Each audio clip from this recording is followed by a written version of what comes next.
السلام علیکم دوستو، استقبال ہے آپ کا ہمارے چینل ایم بی آفیشیل میں۔ امید آپ جہاں کہیں بھی ہوں گے خوش بھی ہوں گے اور محفوظ بھی۔ دوستو، جیسا کہ آپ نے تھمبنیل پر پڑھا کہ واقعی بہت سینسیٹیو چیز ہے، بہت حساس چیز ہے کہ دلی کی جامع مسجد کے شاہی امام کو بدلنے کے لیے عدالت میں پٹیشن لگائی گئی ہے۔ یعنی ان کا کہنا ہے سلطنت چلی گئی، انگریز چلے گئے، لیکن آپ کی بادشاہت ختم نہیں ہوئی۔ دوستو، دلی کی جامع مسجد یہاں کی تاریخ اور ثقافت کا ایک اہم جزو رہی ہے۔ مغل بادشاہ شاہ جہاں نے اسے اپنی حکمرانی کے آخری برسوں میں یعنی 1950 سے 1850 عیسوی میں تعمیر کرایا تھا۔ اس کی امامت کے لیے انہوں نے بخارا کے دینی عالم سید عبدالغفور شاہ بخاری کو پہلے شاہی امام کے طور پر مقرر کیا تھا۔ ان کے بعد نسل در نسل انہی کے خاندان کے افراد امام مقرر ہوتے آئے ہیں۔ موجودہ امام سید احمد بخاری کا تعلق بھی اسی خاندان سے ہے، لیکن اب وہیں کا ایک مقامی رہائشی سہیل احمد خان نے ان کی تقرری کو عدالت میں چیلنج کر دیا ہے۔ سہیل خان نے دلی ہائی کورٹ میں داخل کی گئی درخواست میں موقف اختیار کیا ہے کہ اماموں کی تقرری کے ضابطوں کے تحت موروثی امام کی کوئی گنجائش نہیں۔ انہوں نے ایک چینل سے بات کرتے ہوئے انہوں نے کہا کہ امام صاحب کا کہنا ہے شاہ جہاں بادشاہ نے ان کے آبا و اجداد کو امامت کے لیے بلایا تھا۔ شاہ جہاں بادشاہ نہیں رہے، ان کے پوتے پرپوتے، ان کے خاندان کے سبھی لوگ ختم ہو گئے، لیکن شاہ جہاں بادشاہ کے بلائے ہوئے ایک ملازم جو آج وقف بورڈ کے ملازم ہیں وہ شاہ جہاں سے بھی بڑے ہو گئے۔ یعنی سلطنت چلے گئی، انگریز چلے گئے، لیکن آپ کی بادشاہت میرا مطالبہ ہے کہ وقف بورڈ کے ضابطوں کے مطابق جو امام بننے کی اہلیت رکھتا ہو اسے امام مقرر کیا جائے۔ تو سہیل احمد خان پرانی دلی کے رہنے والے ہیں اور بی جے پی کے رہنما بھی ہیں۔ ان کا کہنا ہے کہ وہ گزشتہ 10 برس سے وقف بورڈ اور دوسرے اداروں سے جامع مسجد کے بارے میں معلومات حاصل کرتے ہوئے آئے ہیں اور معلومات حاصل کرتے رہتے ہیں۔ تو اس لیے انہوں نے الزام لگایا کہ موجودہ امام مسجد اور اس کی املاک کو ذاتی جائیداد کے طور پر استعمال کر رہے ہیں اور ان کی سرپرستی میں جامع مسجد مخدوش ہو رہی ہے۔ انہوں نے کہا کہ میں نے اپنی پٹیشن میں درخواست کی ہے کہ موجودہ امام تو امام بن چکے ہیں، لیکن ان کے بعد یہ نظام ختم ہونا چاہیے کہ امام کا بیٹا ہی امام ہوگا۔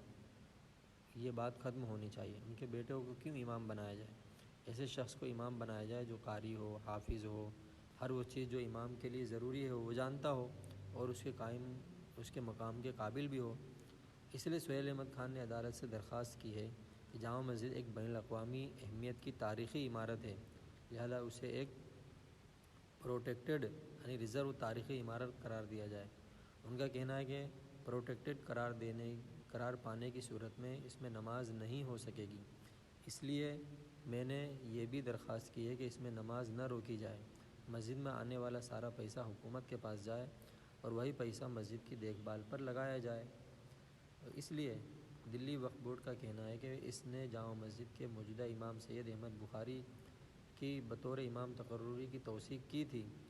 دہلی ہائی کورٹ کا 2 ججوں پر مشتمل بینچ اس معاملے کی سماعت کر رہا ہے۔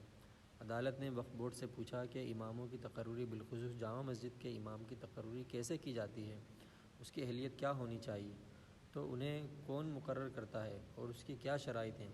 وقف بورڈ کے وکیل وجیہ شفیق نے BBC سے بات کرتے ہوئے کہا کہ وقف بورڈ کا موقف یہ ہے کہ اماموں کی تقرری موروثی نہیں ہوتی، یعنی یہ نسل در نسل نہیں چلتی ہے، لیکن جامع مسجد کے بارے میں کچھ پہلوؤں کو مد نظر رکھنا ضروری ہے۔ وہ کہتے ہیں کہ پہلی بات یہ ہے کہ اس پر کوئی اختلاف نہیں ہے کہ اس مسجد کے پہلے واقف شاہ جہاں ہیں۔ انہوں نے پہلے امام کو جو مقرر کیا تھا وہ اسی خاندان کے تھے جس خاندان کے آج احمد بخاری ہیں۔ دوسرے پہلو پر بھی اختلاف نہیں کہ پہلے امام کے بعد اس خاندان کے امام موروثی طور پر نسل در نسل مقرر ہوتے چلے آئے ہیں۔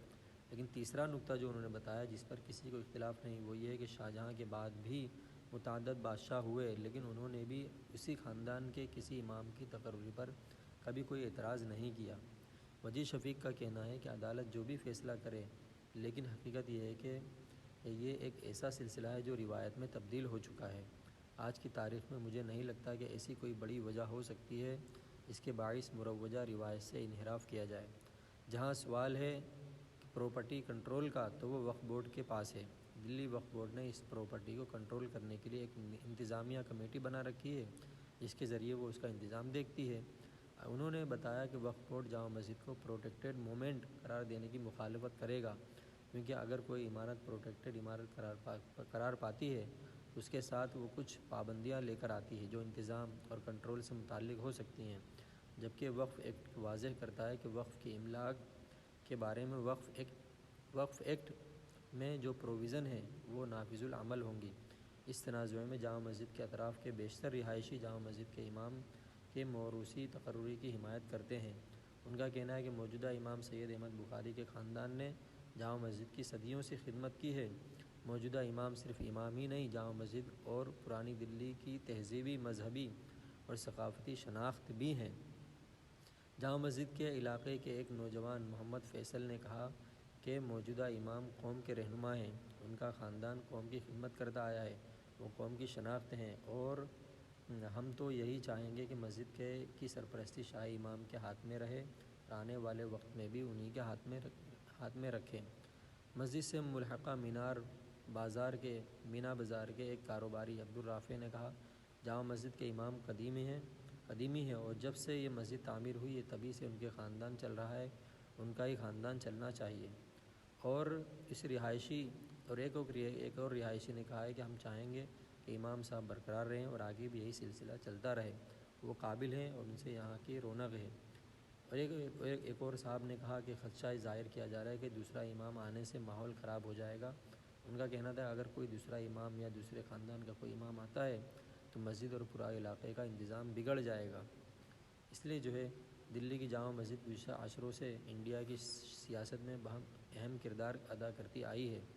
موجودہ امام کے والد سید عبداللہ بخاری امامت کے ساتھ سیاست میں بھی متحرک تھے، وہ ملک کی مسلم سیاست کا ایک اہم کردار بن چکے تھے۔ سیاسی جماعتیں بالخصوص کانگریس اور دوسرے انتخابات میں اپنی حمایت میں ان سے بیان جاری کرانے کی کوشش کرتی تھیں۔ انہوں نے کئی مرتبہ دوسری جماعتوں کی حمایت بھی کی تھی۔ سیاسی رہنماؤں سے ان کے گہرے تعلقات تھے۔ موجودہ امام نے اپنے والد مرحوم کے نقش قدم پر چلتے ہوئے ابتدا میں ملک اور بالخصوص مسلمانوں کے مسائل پر بیانات جاری کیے، لیکن رفتہ رفتہ انہوں نے سیاست سے خود کو الگ کرنا شروع کر دیا۔ یہ دلی وقف بورڈ کے اماموں کی تقرری سے متعلق ضابطوں اور جامع مسجد کے حوالے سے متعلق اپنا موقف عدالت میں پیش کر دیا ہے۔ اس معاملے کی سماعت 8 فروری کو طے کی گئی ہے۔ دعا کریں اللہ تعالیٰ اس میں خیر کا معاملہ فرمائے۔ یہ ویڈیو اچھی لگے تو پلیز آگے شیئر ضرور کریں، اور چینل پر نئے ہیں تو سبسکرائب کر دیں، اور پلیز لائک کریں، کمنٹ کریں، پیارا سا کمنٹ کر دیں فقط۔ والسلام، اپنا بہت خیال رکھیے، اپنے اس چینل کا بھی۔ والسلام علیکم۔